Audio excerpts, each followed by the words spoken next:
الحمد لله نحمده ونستعينه ونستغفره ونعوذ بالله من شرور أنفسنا ومن سيئات أعمالنا. من يهده الله فلا مضل له ومن يضلله فلا هادي له.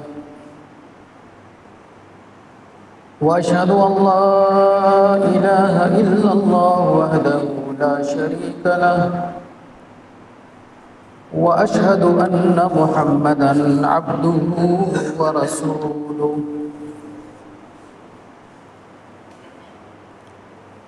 أما بعد فإن خير الحديث كتاب الله وخير الهدي هدي محمد صلى الله عليه وسلم وشر الأمور محدثاتها وكل محدثة بدعة وكل بدعة ضلالة وكل ضلالة في النار.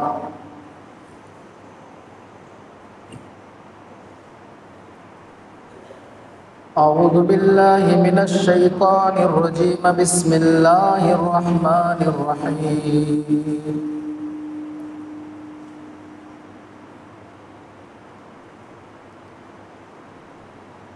فالصالحات قانتات حافظات للغيب بما حفظ الله.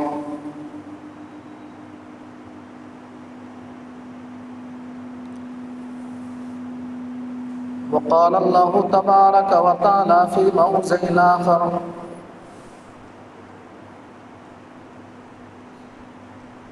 من عمل صالحا من ذكر أو أنثى وهو مؤمن فلنحيينه حياة طيبة.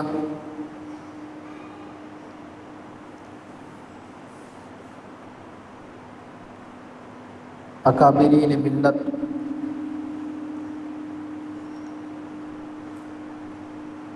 بزرگان دین،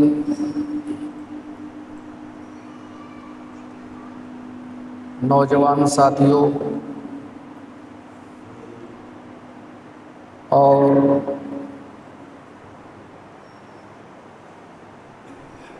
پردے کے پیچھے بیٹھی ہوئی میری ماں اور بہنیں، بڑی ہی مبارکبادی کے لائق ہیں اس بستی کے وہ نوجوان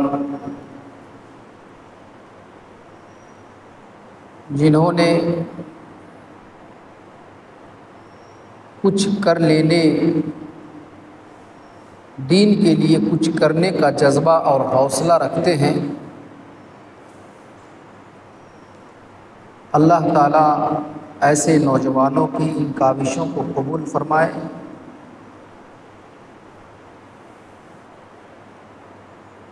اور اس علاقے میں جمعیت الشبان القریہ کے نام سے نوجوانوں کی جو جماعت ہے، گاؤں کے حساس لوگوں کو نوجوانوں کی اس جماعت کو بھرپور تعاون، صحیح مشورے دینے کی ضرورت ہے. دامے درمے سخنے قدمے جو کہا جاتا ہے، اسی تعاون کی ضرورت ہے. یہ نہیں کہ پیسے سے ہی صرف تعاون ہوتا ہے، صحیح مشورہ دینا بھی ایک تعاون ہے. تو آپ کے گاؤں کے نوجوانوں نے جتنا بڑا منصوبہ تیار کیا ہے، بڑی بستیوں میں بھی ایسا نہیں ہوتا ہے، جس کے کئی اہم عزائم اور منصوبے ہیں، جس کو آج میں نے پمفلیٹ کے شکل میں دیکھا تو عزائم اور منصوبہ کو عملی جامہ پہنانے کے لیے آپ کے تعاون کی ضرورت بہرحال ہے۔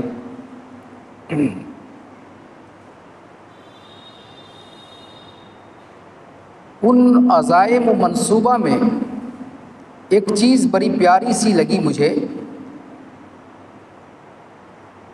کہ اس میں ایک کالم یہ بھی لگایا گیا ہے کہ غریب بچیوں کی شادی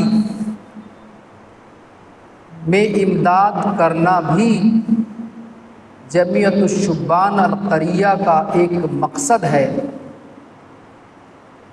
اور میں سمجھتا ہوں کہ غریب بچیوں کے لیے اگر آپ کے محلے اور آپ کی بستی سے اگر کوئی نوجوان اس طرح کا منصوبہ اور مقصد لے کر اٹھتا ہے تو آپ کو ایسے لوگوں کی بھرپور تعاون کرنی چاہیے۔ اور بھی بہت سارے منصوبے ہیں جس کو آپ اس پمفلیٹ میں دیکھ سکتے ہیں اور پڑھ سکتے ہیں۔ جیسے یہ پروگرام، ماہانہ پروگرام، جو عورتوں کے لیے مخصوص تو ہے،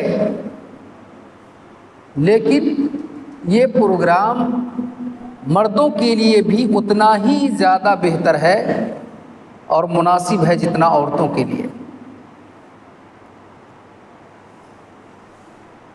اس طرح کے عنوان سے تزکیہ محفل تزکیہ نفس برائے مرد و خواتین کے عنوان سے فضیلت الشیخ جناب مولانا عبدالسمیع الجعفری رحمۃ اللہ علیہ نے اپنی زندگی میں ایک محفل قائم کیا تھا عورتوں کے لیے، جو آج بھی پٹنہ میں چل رہا ہے۔ محفل تزکیہ نفس کے نام سے چل رہا ہے، اور اسی عنوان سے ہو بہو یہاں بھی نوجوانوں نے یہ سلسلہ جو چلایا ہے، میں سمجھتا ہوں کہ واقعی ایک بہت بڑی بات ہے۔ بہت سارے عزائم اور بہت سارے منصوبے اس پمفلیٹ میں مجھے پڑھنے کو ملا، جس میں ایک منصوبہ جو میں نے بتایا کہ اس پروگرام کے تعلق سے ماہانہ یہ پروگرام، جس کے لیے دور دراز سے خطبہ حضرات تشریف لاتے ہیں اور سفر کی صعوبتوں کو برداشت کرتے ہیں اور وہ یہاں تک پہنچتے ہیں تاکہ آپ کا یہ پروگرام کامیاب ہو سکے۔ معلوم ہوا کہ اس طرح کے پروگرام میں ہندوستان کے مشہور و معروف خطبہ حضرات بھی آ چکے ہیں۔ تو بہرحال اگر نوجوانوں میں اس طرح کا منصوبہ اور عزائم ہے تو پھر علاقے کے وہ لوگ جس کو اللہ نے اثر و رسوخ دیا ہے اور جس کو اللہ تعالیٰ نے ہر طرح کی سہولتیں میسر فرمائی ہیں، ایسے لوگوں کو چاہیے کہ ایسے نوجوانوں کو اس کی ہمت افزائی کریں اور ہر اعتبار سے جہاں بھی تعاون کی اگر ضرورت پڑے تو اس کو تعاون کرنے کی کوشش کریں۔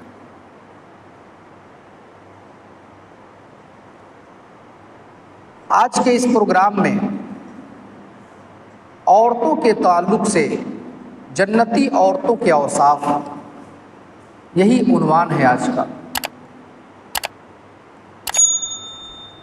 تو جہاں جنتی عورتوں کے اوصاف کو بیان کرنا مقصد ہے تو اس کا یہ مطلب نہیں ہے کہ مرد ان صفتوں سے متصف نہ ہو،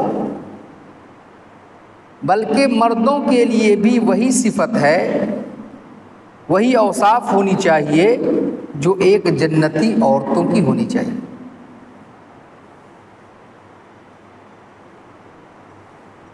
جیسا کہ اللہ تبارک و تعالیٰ نے قرآن میں ایک جگہ بیان فرمایا، ان المسلمین والمسلمات والمؤمنین والمؤمنات والقانتین والقانتات،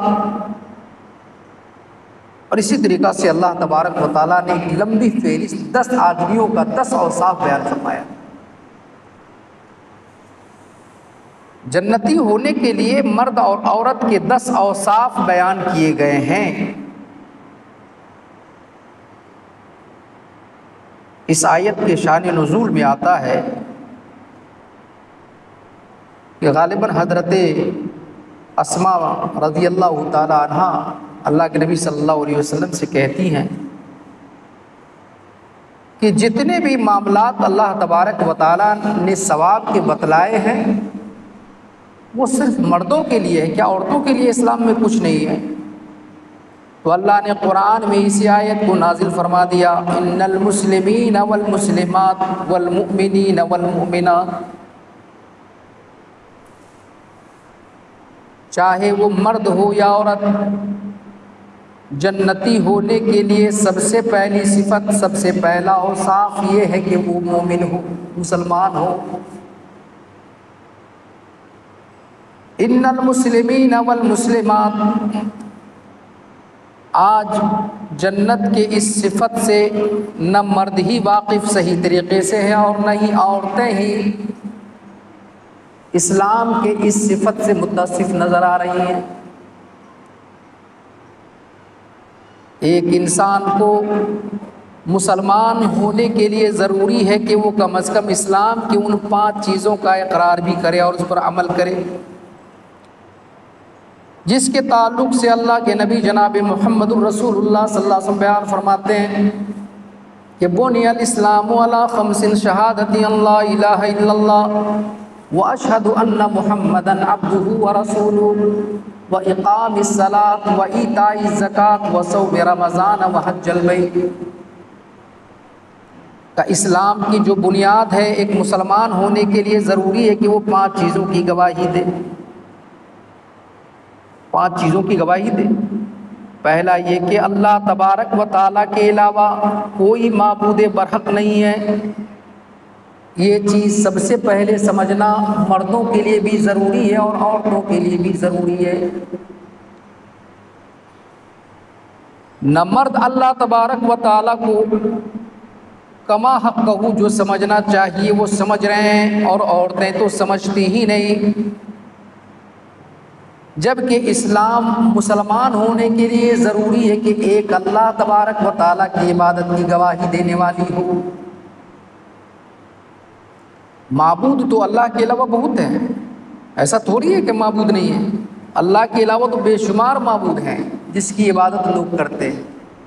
کہیں درخت کے نام پر اللہ کی عبادت کی جاتی ہے، کہیں بھگوان سمجھ کر سورج کی پرستش کی جاتی ہے، کہیں چاند اور سورج کی پرستش ہو رہی ہے، کہیں پتھروں کی پرستش ہو رہی ہے، کہیں مزار کو پوجا جا رہا ہے، کہیں پنجے کی پرستش ہو رہی ہے، کہیں تعزیے کی پرستش ہو رہی ہے۔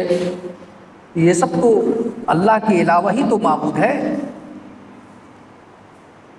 لیکن اللہ تبارک و تعالیٰ نے نبیوں کو اس لیے نہیں بھیجا، وَلَقَدْ بَعَثْنَا فِي كُلِّ أُمَّةٍ رَسُولًا أَنِ اعْبُدُوا اللَّهَ وَاجْتَنِبُوا الطَّاغُوتَ، اللہ تعالیٰ نے نبیوں کو اسی لیے مبعوث فرمایا کہ دنیا کے تمام انسانوں کو ایک اللہ تبارک و تعالیٰ کی عبادت پر لگا دیا جائے اور جتنے معبودان باطل ہے اس کی تردید کروا دی جائے۔ تو اللہ کے علاوہ جس کی بھی پرستش ہوتی ہے وہ معبودان باطل میں ہے۔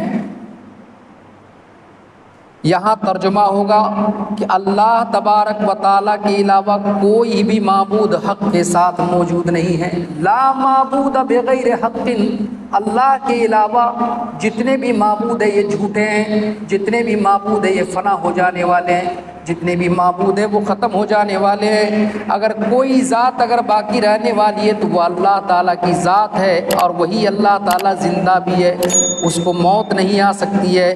وہی اللہ جس کی بادشاہت ہمیشہ سے قائم ہے اور ہمیشہ اس کی بادشاہت قائم رہے گی، اس کی بادشاہت کو کبھی زوال نہیں آ سکتی ہے۔ اللہ بیان فرماتا ہے کل من علیہا فان ویبقى وجہ ربک ذو الجلال والاکرام، جتنی بھی ساری چیزیں ہیں وہ ساری کی ساری چیزیں فنا ہو جائے گی، صرف ایک اللہ تبارک و تعالیٰ کی ذات باقی رہے گی۔ پتہ چلا کہ سب سے پہلے اس بات کی گواہی دینی چاہیے کہ اللہ کے علاوہ کوئی معبود برحق نہیں، اور یہ چیز مرد کو بھی سمجھنا اتنا ہی ضروری ہے جتنا عورتوں کو سمجھنا ضروری۔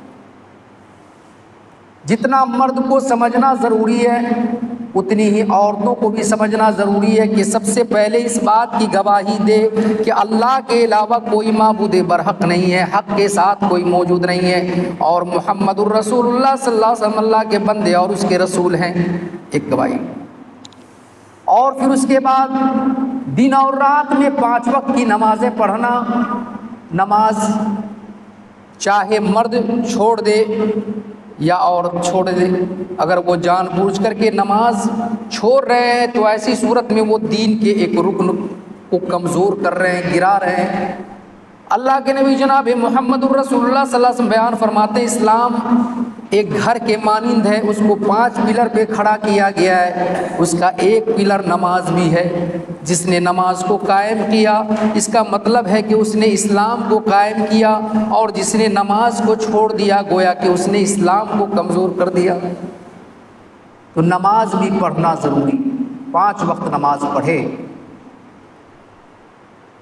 اور اگر رمضان مبارک کا مہینہ آ جائے تو رمضان کے مہینے میں روزہ 1 مہینے کا رکھا جائے۔ اگر اللہ نے صاحب حیثیت بنایا ہے، مال دیا ہے، تو بخالت سے کام نہ لے، بخیلی نہ کرے، جائز چیزوں میں خرچ کرے، زکوٰۃ دے۔ ناجائز چیزوں میں لوگ پتہ نہیں کہاں سے کہاں کتنا سے کتنا خرچ کر دیتا ہے، جائز کی بات آتی ہے تو اپنا دامن جھاڑنے لگتا ہے۔ حالانکہ اس کی بے شمار مثالیں ہیں جنہوں نے اللہ تبارک و تعالیٰ کی رضا اور خوشنودی کے لیے اپنا مال دین کے راستے میں کیسے لٹایا ہے، ایک الگ مضمون ہے۔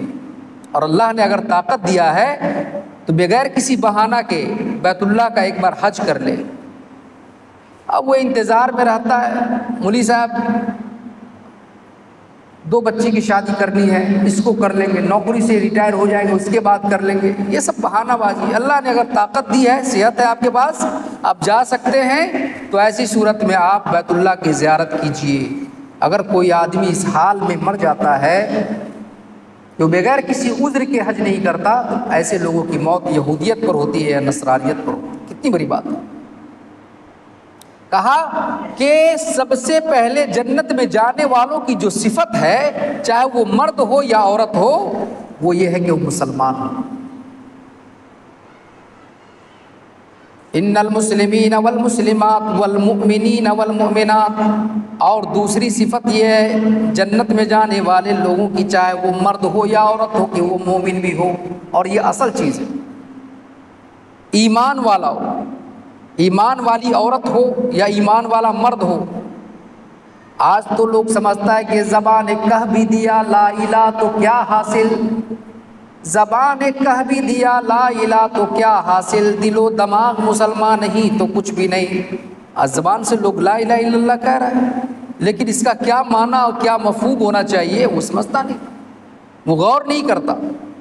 میرے بھائیوں، ایمان کا تقاضا یہ ہے کہ ایک اللہ تبارک و تعالیٰ کو تمام چیزوں کا اختیار والا سمجھنا چاہیے، اسی کے لیے ساری عبادتوں کو خاص کر دینا چاہیے، اسی کے لیے رکوع کرنی چاہیے، اسی کے لیے سجدہ کرنی چاہیے، اسی سے دعا کرنی چاہیے، اسی سے استغاثہ مانگنی چاہیے، اسی کے لیے مناجات ہونی چاہیے۔ ایمانیات کی قسموں کو اللہ کے نبی جناب محمد الرسول اللہ صلی اللہ علیہ وسلم نے بیان کیا کہ اللہ کو بھی مانا جائے، اللہ کے رسول پر بھی ایمان لایا جائے، سابقہ جو کتابیں نازل ہوئی ہے اس پر بھی ایمان رکھا جائے، تقدیر کے اچھے برے ہونے پر ایمان رکھا جائے۔ یہ مومنوں کی صفات ہیں، یہ مومنوں کے اوصاف ہیں۔ عورتیں ایمان کے تعلق سے بڑا مضبوط بھی ہوتی ہے اور بہت کمزور بھی ہوتی ہے۔ ایک معمولی سے معمولی انسان آ کر اس کے ایمان کو اچک لیتا ہے، اور عورت سمجھتی ہے کہ آج نام میرا عائشہ اور فاطمہ ہونے کے باوجود بھی میرا نام کے ہونے کی وجہ سے میرا اسلام اور ایمان باقی رہتا ہے۔ اللہ کے نبی جناب محمد رسول اللہ صلی اللہ علیہ وسلم بیان فرماتے ہیں کہ کمل من الرجال کثیر ولم یکمل من النساء الا آسیۃ امرأۃ فرعون۔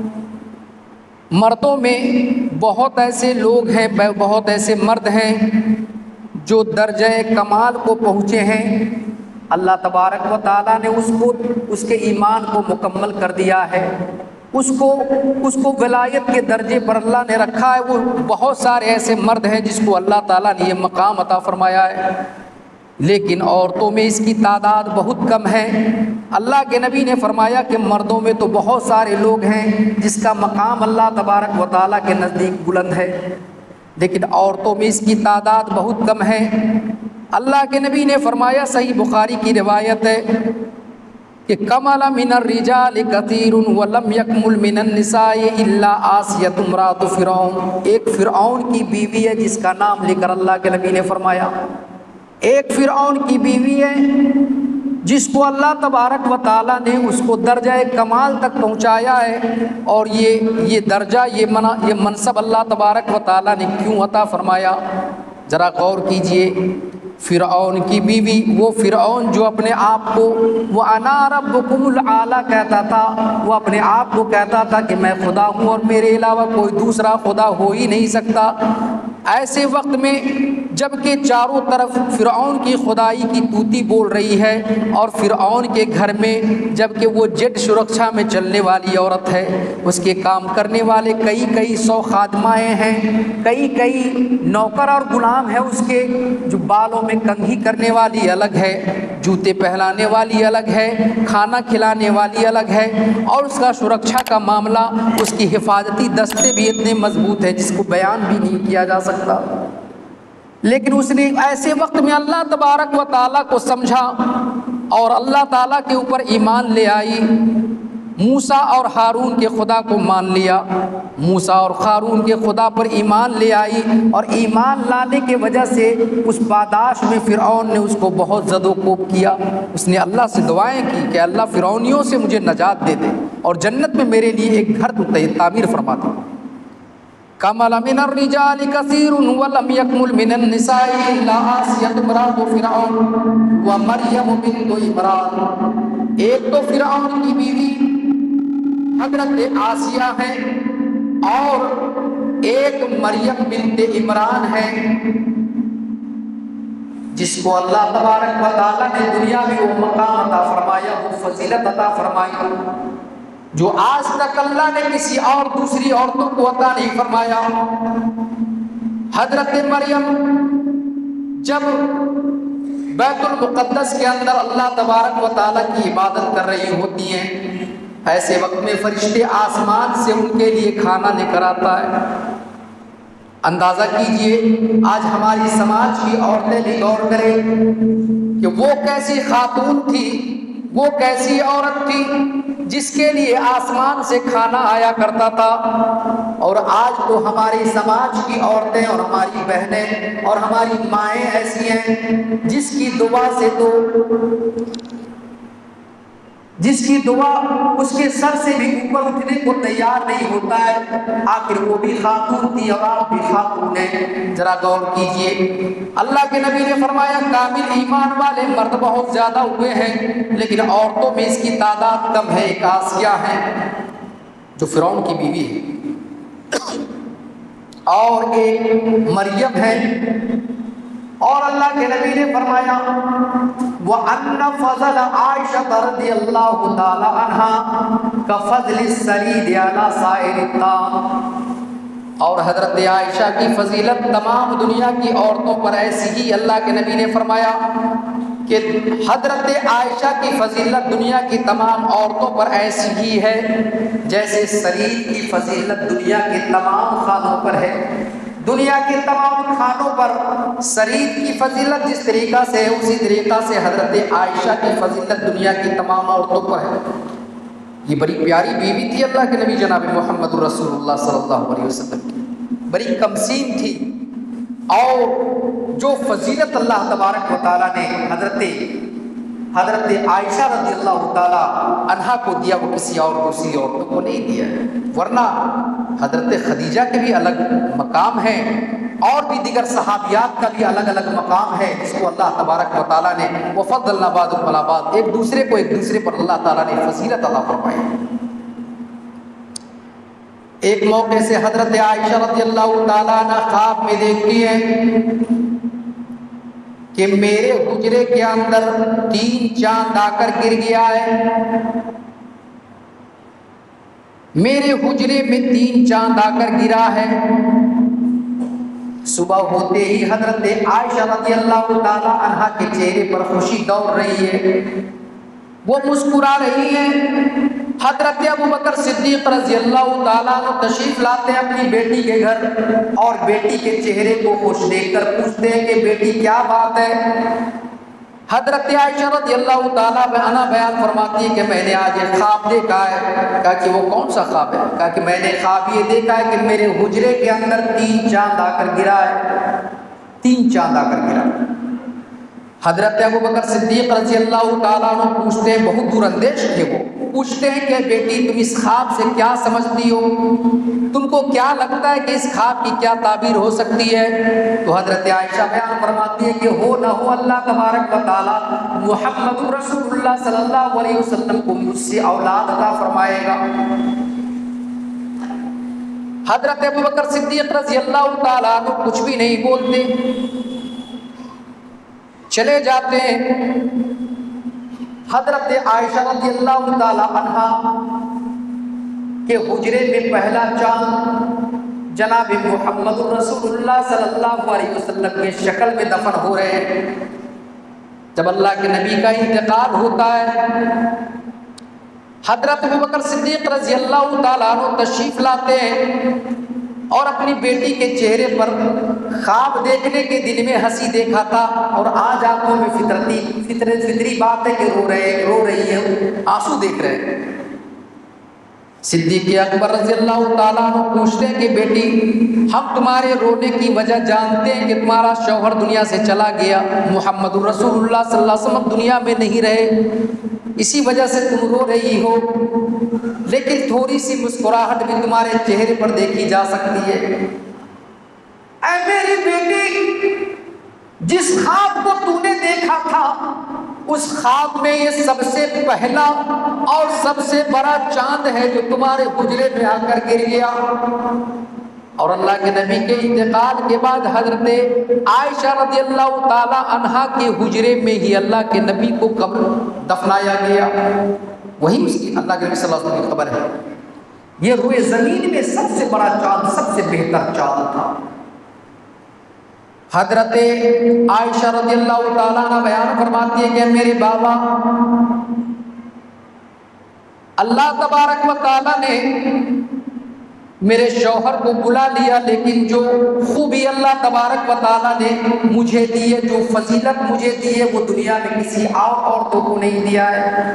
کہا کہ وہ کیا فضیلت؟ کہا کہ اللہ کے نبی جناب محمد رسول اللہ صلی اللہ علیہ وسلم جب دنیا سے جا رہے تھے اور اللہ کے نبی صلی اللہ علیہ وسلم کی جان جب کف سے عنصری سے پرواز کر رہی تھی، تو اللہ کے نبی صلی اللہ علیہ وسلم کا سر، اللہ کے نبی میرے سر اور میرے کاندھے کے درمیان تھے، میرے کاندھے کے درمیان تھے اور میرے سر کے سینے کے درمیان تھے، میرے سینے اور گردن کے درمیان اللہ کے نبی صلی اللہ علیہ وسلم کا انتقال ہوا۔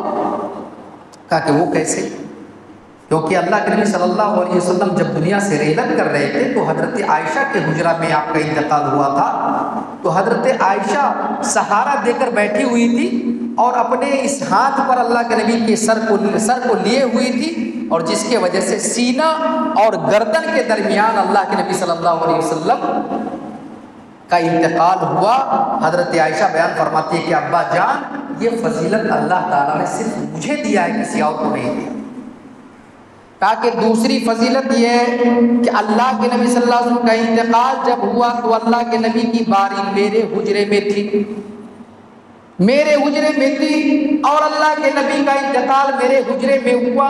یہ فضیلت اللہ تعالیٰ نے دوسری عورتوں کو نہیں دیا، یہ فضیلت حضرت عائشہ کو اللہ نے عطا فرمایا ہے۔ اور تیسری جو فضیلت ہے وہ یہ ہے کہ اللہ کے نبی صلی اللہ علیہ وسلم آخر وقت میں مسواک کی طرف غور سے دیکھ رہے تھے۔ حضرت عائشہ پوچھتی ہیں کہ اللہ کے نبی کیا آپ کے لیے میں مسواک لے لوں؟ آپ کو تو مسواک بڑا پسند تھا، اب مسواک بہت زیادہ کرتے تھے، لیکن کمزوری کی وجہ سے آپ نے مسواک کو نہیں چبا نہیں سکے۔ حضرت عائشہ بیان فرماتی ہے کہ میں نے اللہ کے نبی سے پوچھا کہ اللہ کے نبی کیا ہم آپ کے لیے اس کو برش بنا دیں، کیا آپ کے لیے ہم اس کو کچی بنا دیں؟ تو اللہ کے نبی نے اشارے میں کہا کہ ہاں آپ اس کے لیے آپ میرے لیے کچی بنا دیجیے۔ چنانچہ اخیر وقت میں اللہ تبارک و تعالیٰ نے میرے تھوک کو محمد رسول اللہ صلی اللہ علیہ وسلم کے تھوک سے ملا دیا۔ یہ فضیلت اللہ تبارک و تعالیٰ نے صرف حضرت عائشہ کو دیا اور کسی اور عورتوں کو نہیں دیا۔ اللہ کے نبی نے فرمایا وَأَنَّ فَضْلَ عَائِشَةَ رَضِيَ اللَّهُ تَعَالَى عَنْهَا كَفَضْلِ السَّرِيدِ عَلَى سَائِرِ الطَّعَامِ۔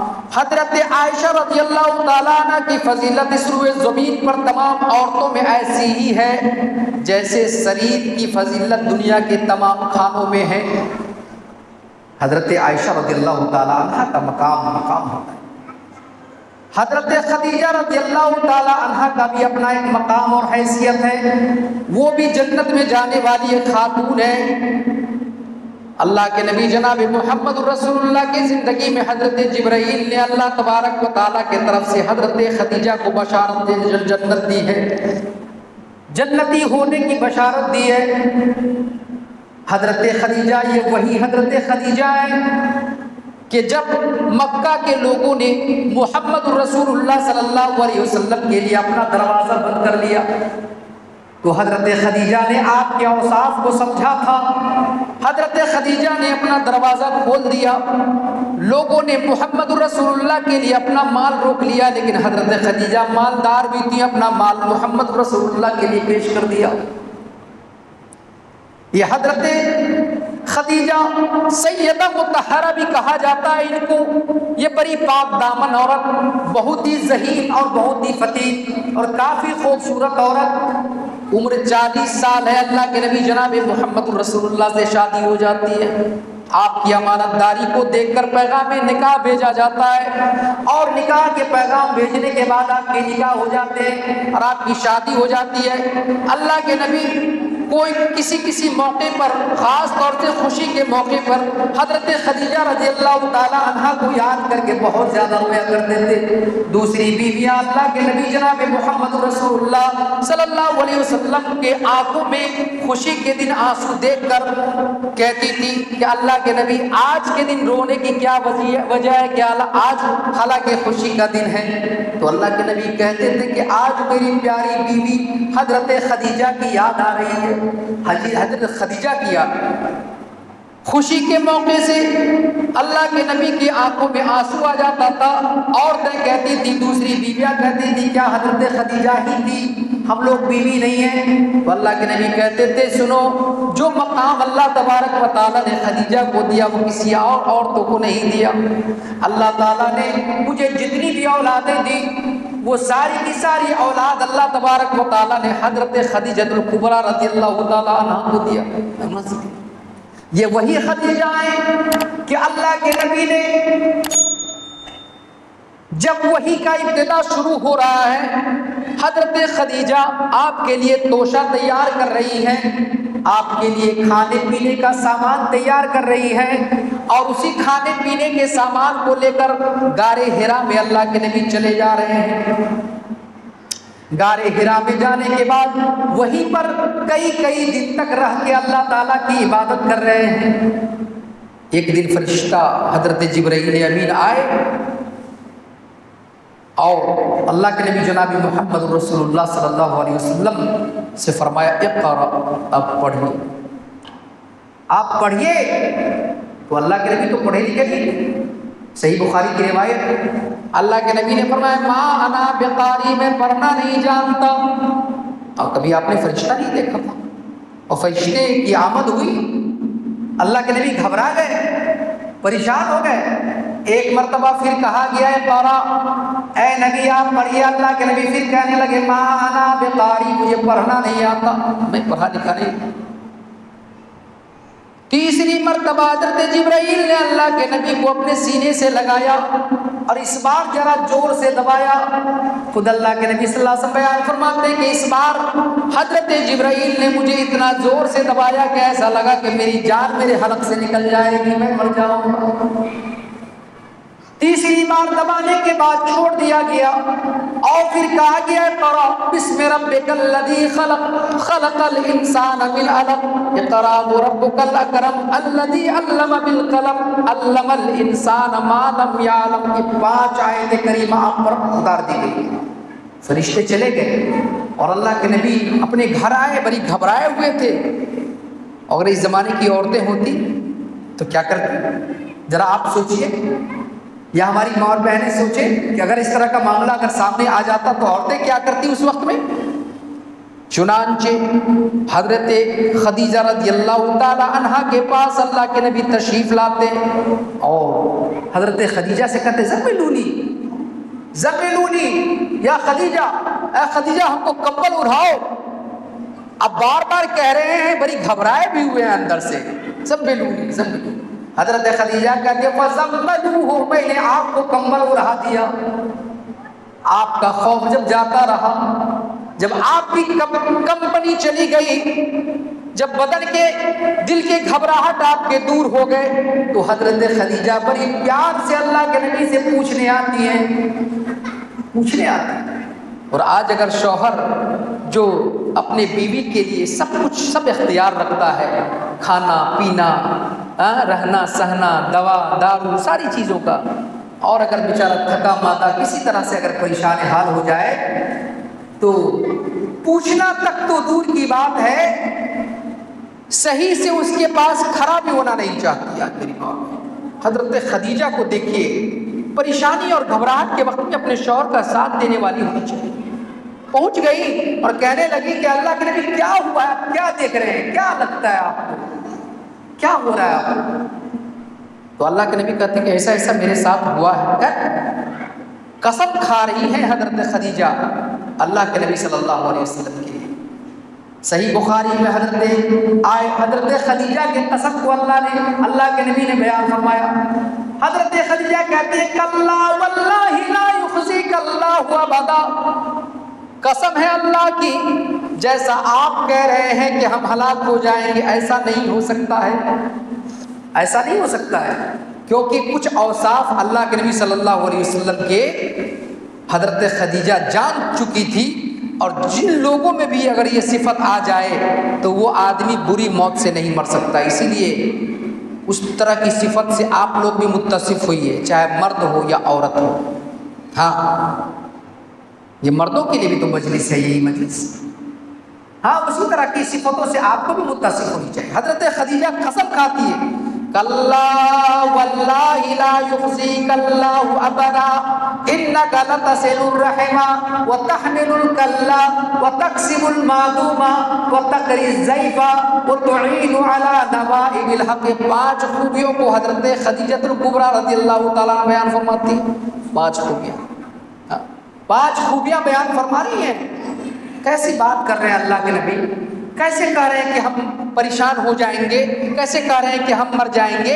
ارے آپ تو ایسے ہیں کلا واللہ لا یخزیک اللہ ابدا، کبھی بھی ایسا نہیں ہو سکتا کہ اللہ آپ کو ایسا بے یار و مددگار چھوڑ دے گا. آپ کو ایسا پریشان ہوتے ہوئے اللہ کبھی نہیں چھوڑے گا. کیوں، کس لیے نہیں چھوڑے گا؟ انک لتصل الرحم، آپ دوسروں کے ساتھ رشتہ جوڑتے ہیں.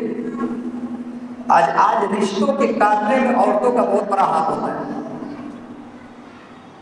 اور مرد اس کا سپورٹ کرتا ہے. رشتہ کاٹنے سے بچنے کا حکم دیا گیا ہے. اللہ کے نبی نے فرمایا کل الذنوب لا یؤخر اللہ عز وجل، دنیا کی جتنی بھی غلطیاں ہیں، جتنے بھی گناہ ہیں، ان تمام گناہوں کی سزا کو اللہ تعالیٰ مؤخر کر سکتا ہے، مگر 2 ایسی غلطی ہے جس کی سزا اللہ لیٹ نہیں کرتا ہے، دنیا میں دیتا ہے، اس کی سزا میں لیٹ نہیں کرتا. اور اس کے علاوہ جتنی بھی گناہ ہیں، جتنی بھی غلطیاں، اس کی سزا لیٹ بھی ہو سکتی ہے، لیکن یہ 2 غلطی ایسی ہے جس کی سزا اللہ تعالیٰ لیٹ نہیں کرتا ہے. اس میں سے ہے وہ قطیعۃ الرحم، رشتہ کاٹنے والا انسان۔ اگر کوئی انسان رشتہ کاٹ رہا ہے تو ایسے وہ گناہگار انسان ہے، اور اس کے اس گناہ کی سزا اللہ تبارک و تعالی دنیا میں دیتا ہے اور جلدی دیتا ہے۔ اور ایک گناہ ہے وہ حقوق الوالدین، ماں باپ کی نافرمانی کرنا۔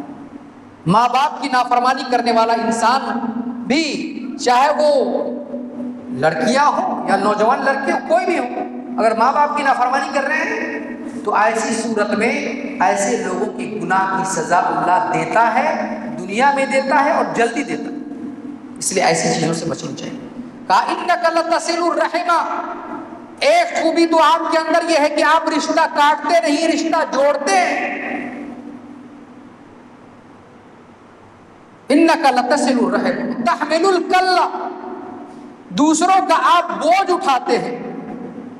کوئی قرض تلے ڈوبا ہوا ہے، آپ اس کی قرض کی ادائیگی کے لیے پریشان ہو جاتے ہیں۔ کوئی بھوکا ہے، اس کی بھوک کو مٹانے کے لیے آپ پریشان ہو جاتے ہیں۔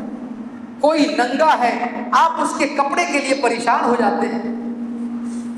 اللہ، یہ خوبی ہے، ایک صفت ہے اللہ کے نبی جناب محمد رسول اللہ صلی اللہ علیہ وسلم۔ آج ہے مسلمانوں میں اس طرح کی صفتیں ہوتی ہیں، آج اس کو بس اپنے بال بچوں سے محبت ہوتی ہے۔ انک لتصل الرحم وتحمل الکل وتکسب المعدوم، بھوکوں کو آپ کھانا کھلاتے ہیں۔ وتقری الضیف، مہمانوں کی آپ مہمان نوازی کراتے ہیں۔ مہمانوں کی مہمان نوازی کرنا ایمان کی دلیل ہے۔ ہاں، مہمان اپنی روزی لے کر کے آتا ہے، مہمانوں کی مہمان نوازی کرانے میں دلچسپی لینی چاہیے۔ کہا انک تصل الرحم وتحمل الکل وتکسب المعدوم وتقری الضیف، مہمانوں کی مہمان نوازی بھی کراتے ہیں۔ وتعین علی نوائب الحق، اور آپ حق کی باتوں کی تلقین لوگوں کو کرتے ہیں۔ آپ جو لوگ حق کے جو لوگ باتیں کرتے ہیں، آپ اس کی مدد بھی کرتے ہیں۔ یہ خوبیاں ایسی ہیں جس سے انسان ہلاک نہیں ہو سکتا ہے، جس سے انسان بری موت نہیں مر سکتا ہے۔ حضرت خدیجہ رضی اللہ تعالی عنہا کہ اس خوبی کو آپ دیکھیے کہ حضرت خدیجہ کتنا دور اندیش تھی، اور کس طریقہ سے اللہ کے نبی کو یقین دلا رہی ہیں، اور کس طریقہ سے کہہ رہی ہیں۔ یہ خوبیاں جو ہیں، اس خوبی کی وجہ سے اللہ تعالیٰ آپ کو برباد نہیں کرے گا۔ ان طرح کی خوبیوں سے عورتوں کو بھی مردوں کو بھی متصف ہونی چاہیے۔ ایک موقع ایسا بھی آیا کہ اللہ کے نبی جناب محمد رسول اللہ صلی اللہ علیہ وسلم کے پاس حضرت جبرائیل تشریف لا رہے ہیں، اور اللہ کے نبی سے کہتے ہیں کہ اللہ کے نبی، حضرت خدیجہ بھی آپ کے سامنے برتن میں کوئی سامان لے کر آ رہی ہے، اگر وہ آپ کے پاس آ جائے تو آپ ان کو اللہ کا سلام سنائیں اور میرے طرف سے بھی سلام سنائیں۔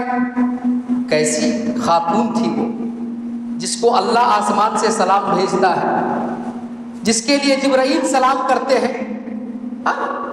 اور آج ہماری ماں اور بہن، میرے لیے بھی سلام کہہ دیجئے، اللہ کا بھی سلام سنا دیجئے، اور جنت میں ایک بہترین محل کی بشارت بھی دے دیجئے۔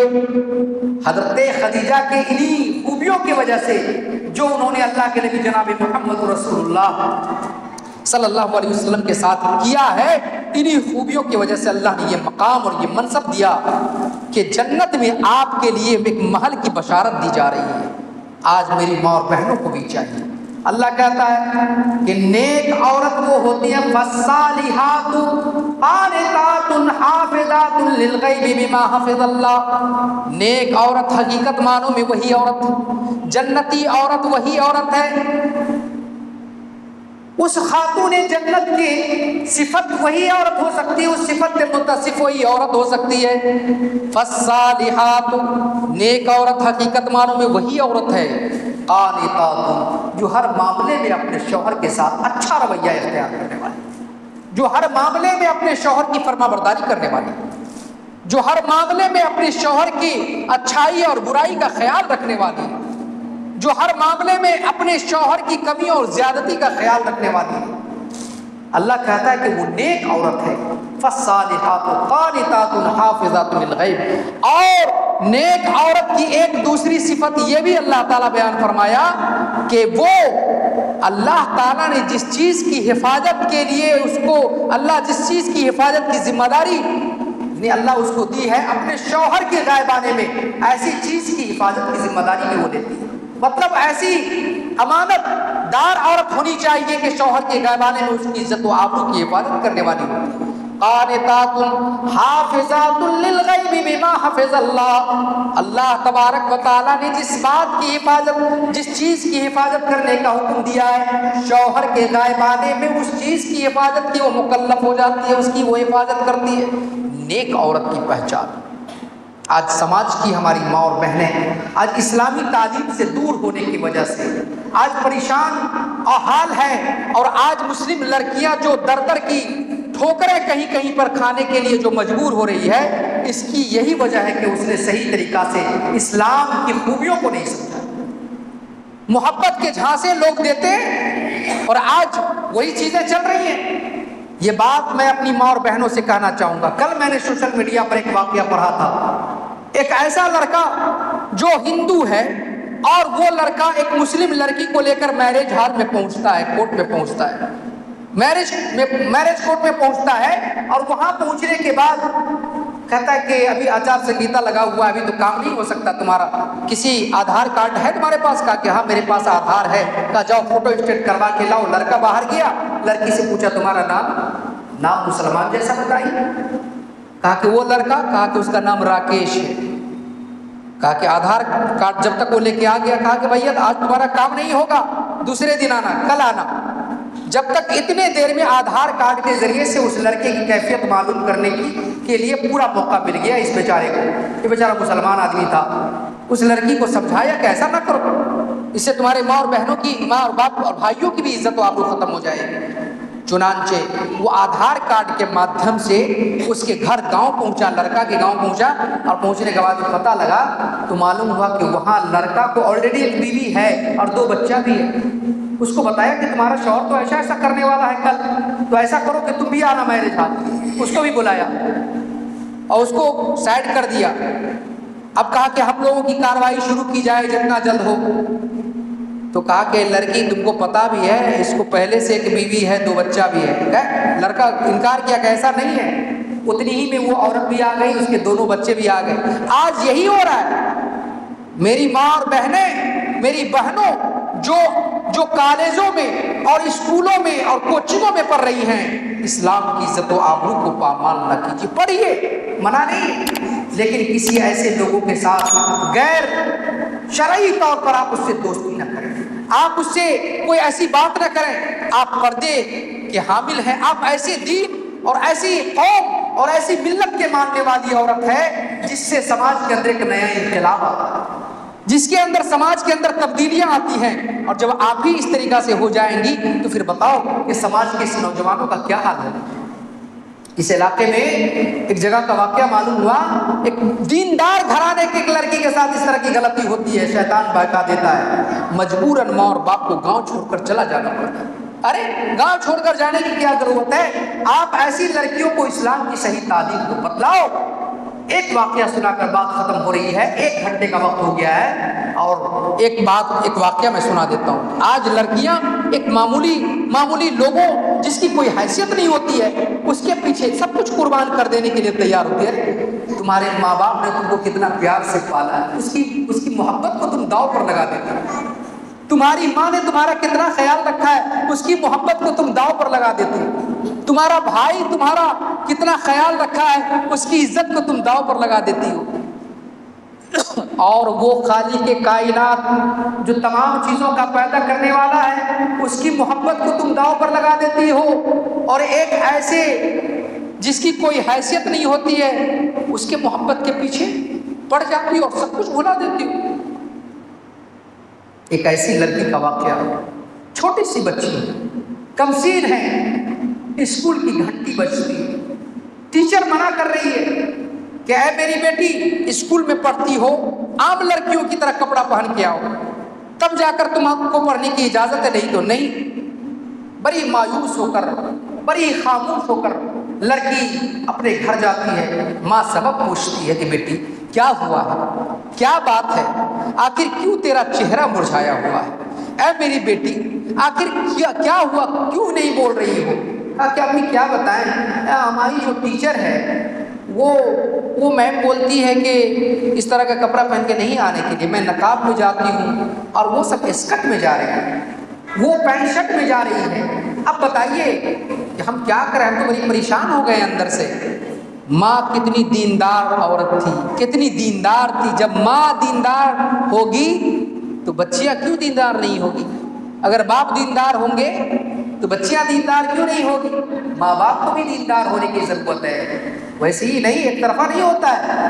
چنانچہ ماں نے سمجھایا کہ بیٹی اب تمہارے پاس دو آپشن ہیں کہ ایک تو تم اپنے ٹیچر کی بات کو مان لو، اس کی فرما برداری کر لو، یا ایک اس کی بات مان لو جو تمہارے ٹیچر کو بھی پیدا کرنے والا ہے اور پوری کائنات کو پیدا کرنے والا ہے۔ اے میری بیٹی، تمہاری ٹیچر کوئی چیز پیدا نہیں کر سکتی، اس کے اندر نفع اور نقصان کی طاقت نہیں ہے، چاہے تم اس کی بات مان لو یا اس کی بات مان لو جو نفع اور نقصان کا بھی مالک ہے، جو عزت و ذلت کا مالک ہے، اب تمہارا اختیار ہے۔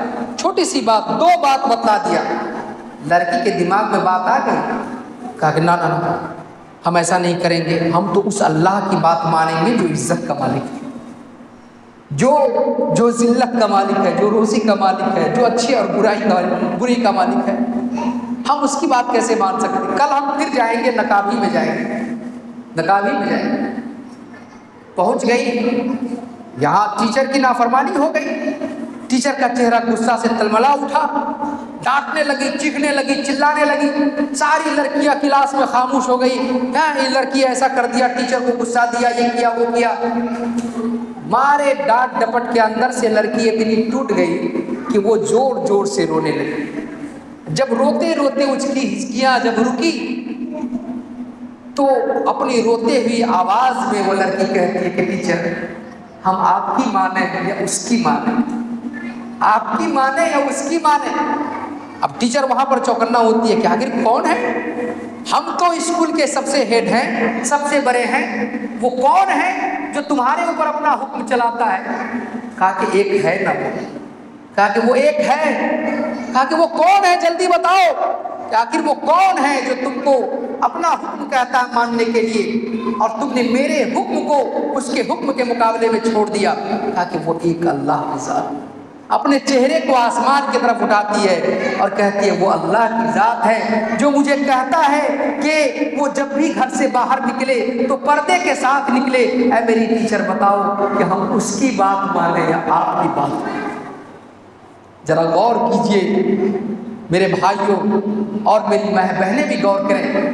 ٹیچر اس دن گھر نہیں جاتی ہے، چھوٹی سی بچی سے کہتی ہے کہ یہ تعلیم تم کو کس نے دی، کس نے بتایا؟ کہا کہ میری ماں ایسا کہتی، کہا کہ تم اپنی ماں سے مجھے ملاؤ۔ چنانچہ ٹیچر اس کی ماں اس بچی کے ساتھ اس کے گھر چلی جاتی ہے اور کہتی ہے اتنا اچھا پیغام تم نے اپنی بچی کو کس کتاب سے دیا؟ تو ماں اس کے ہاتھ میں قرآن لا کر ڈال دیتی ہے اور کہتی ہے کہ اللہ تبارک و تعالیٰ جو اس تمام کائنات کا پیدا کرنے والا ہے اسی کائنات کی یہ کتاب ہے، اور اسی کتاب میں لکھا ہوا ہے جس کے اندر وَقَرْنَا فِي بُيُوتِكُنَّ وَلَا تَبَرَّجْنَا تَبَرُّجَ الْجَاهِلِيَّةِ الْأُولَىٰ، اے اسلام کی بیٹیوں تم بناؤ سنگار کر کے گھر سے باہر ایسے نہ نکلا کرو جیسے زمانہ جاہلیت کی عورتیں نکلا کرتی۔ اتنی اچھی کتاب جب وہ پڑھی مسلمان ہو گئی۔ اس طریقہ سے اسلام کو دوسروں تک پہنچانے کا موقع ملتا ہے۔ آج ہمارے نوجوانوں سے بھی ہماری گزارش ہے اور ہماری ماں اور بہنوں سے خاص طور سے گزارش ہے کہ آپ اسلام کی تقدس کو سمجھنے کی کوشش کیجئے، پھر انشاءاللہ تعالیٰ کبھی موقع ملا تو پھر آئیں گے، بہت ساری باتیں آئیں گی۔ 1 گھنٹے کا بیان ہو چکا ہے۔ اللہ تعالیٰ سے ہماری دعا ہے کہ اللہ تمام مسلمانوں کو نیک سمجھ کی توفیق عطا فرمائے، اللہ ہماری ماں بہنوں کو نیک اور صالحہ بنائے۔ پروردگار عالم ہماری بہنوں کو کتاب و سنت کی عظمت عظمت سمجھنے کی اللہ توفیق عطا فرمائے، اپنے سماج کی، اپنے دین کی، اپنے نبی کی اور اپنے دھرم کی، اپنے تقدس کو سمجھنے کی اللہ تعالیٰ توفیق عطا فرمائے۔ جب تک اللہ ہم لوگوں کو زندہ رکھے، اسلام و ایمان کے ساتھ زندہ رکھے، جب بھی خاتمہ کرے خاتمہ بالخیر کرے۔ اقول قولی ھذا واستغفر اللہ لی ولکم ولسائر المسلمین۔ سبحان ربک رب العزۃ عما یصفون وسلام علی المرسلین والحمد للہ رب العالمین، والسلام علیکم ورحمۃ اللہ وبرکاتہ۔